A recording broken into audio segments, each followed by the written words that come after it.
changes your mentality. So he writes in his book, Jesus, Prophecy and the Middle East, page 80. It's a strange thing to him that the Arabs are fighting for Palestine. It's a strange thing. He says, I'm quoting you, let me quote.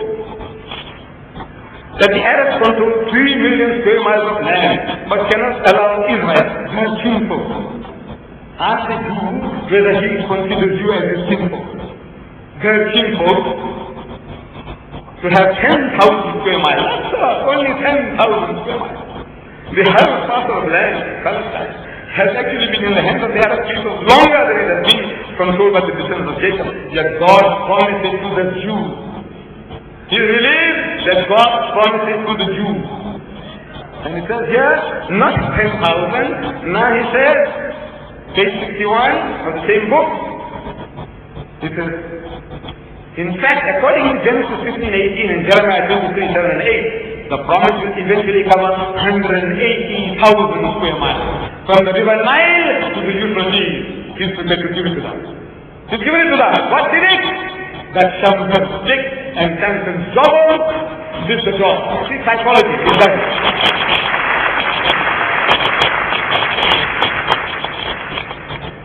Then what about southern Lebanon?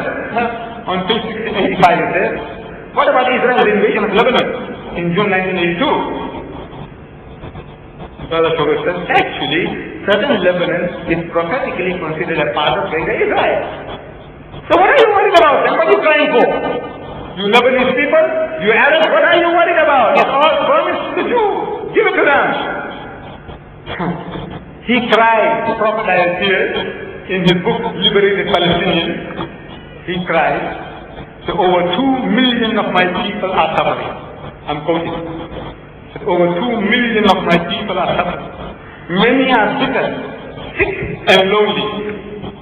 Some have been in refugee camps for over 35 years.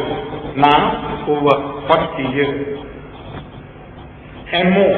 His father has been killed by the Jews. His cousin was killed by the Jews. But what is the end result of all this? His people are suffering, he says. They are bitter and sick and lonely, he says. He's crying crocodile tears for them. So now he says, so I need support. Page 175. I need support a small Palestinian state on the West Bank. A small Palestinian state on the West Bank with its own police force. You have to look after the traffic police. But without a standing army on the West Bank. No standing army. You know, amazing, this morning's paper, the Sunday Times, you find an echo of that very sentence. As if it's his master's voice. You know, this old gramophone record, his master's voice. It's had Shamir.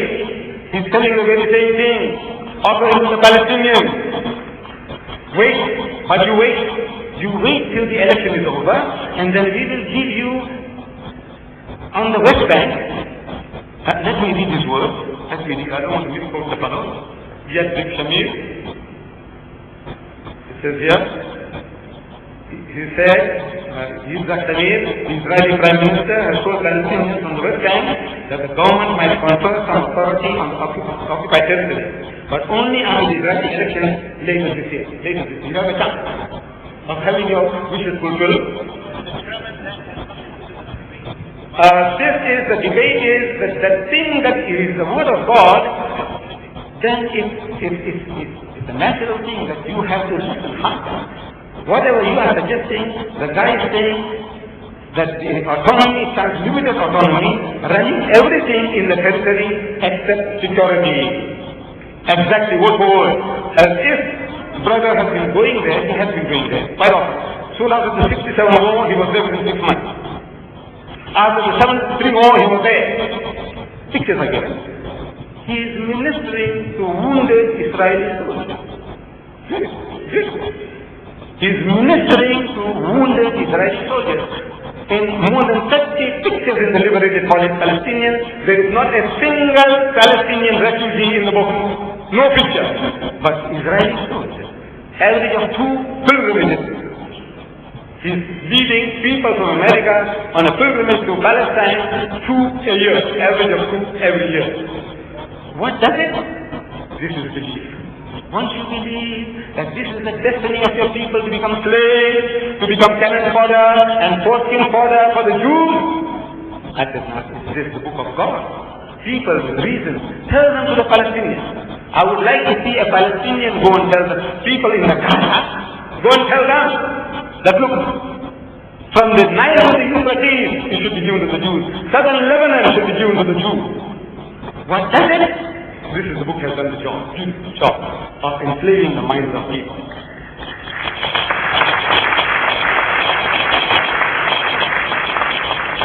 Now the Quran gives us the test. How are we to know whether a book is from God or not? It gives us a test.